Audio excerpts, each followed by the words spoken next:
when I was a kid, everything was great. Everything was wonderful. And then one day I came across a young teenager and it wasn't. I was abused for a number of years, and obviously that left a mark.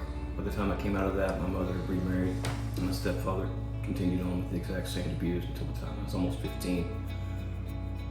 During those years, when I was able to, I began to stay out of the house to try to stay away from home as much as possible.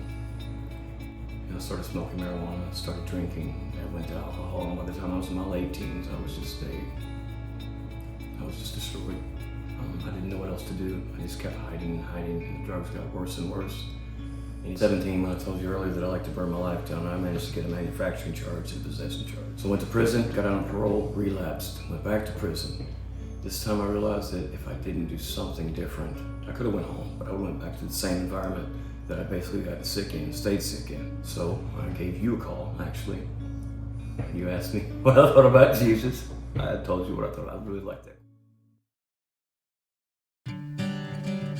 Upon arriving here, I really didn't know what to do, but you kind of drug me into your office and you made it all happen, and you don't know how much I appreciate that, because it's overwhelming.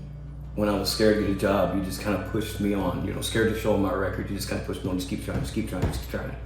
It was the equivalent of someone making sure you did what you needed to do and then believing in you long enough for you to believe in yourself. Before Second Hope, obviously I was in prison.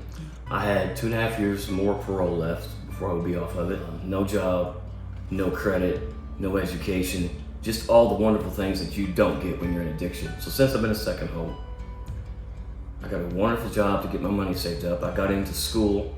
I have a 4.0 right now, working towards a degree in psychology and Christian ministry.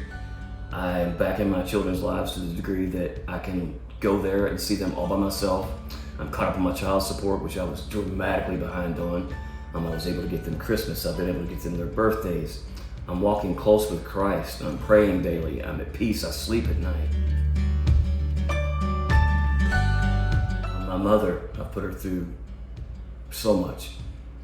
And now I'm seeing her almost, at least on a bi-weekly basis. And every time I leave, she hugs me. She says, "I'm so happy to have you back."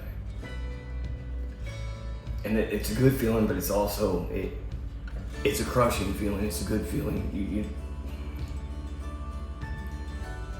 I have them back. I have my family back. I have my sons back. They tell me the same thing every time I see them. To hug them, to hold them, to know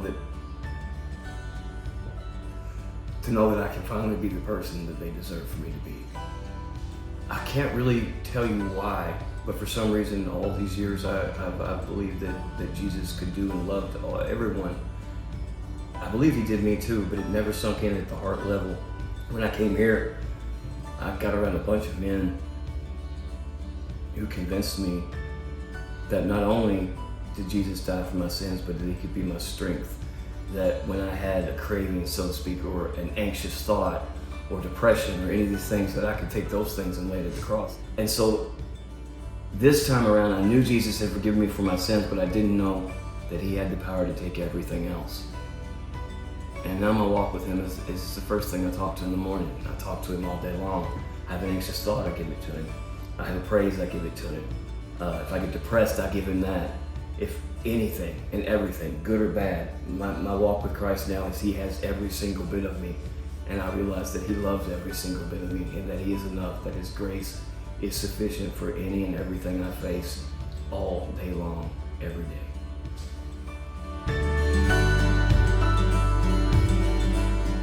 I can succeed. I can have all the things that everyone else has, and I can live a life with meaning and purpose. I can wake up with hope. I can smile. I can enjoy it. I learned that one day I will die, but I don't have to die every day.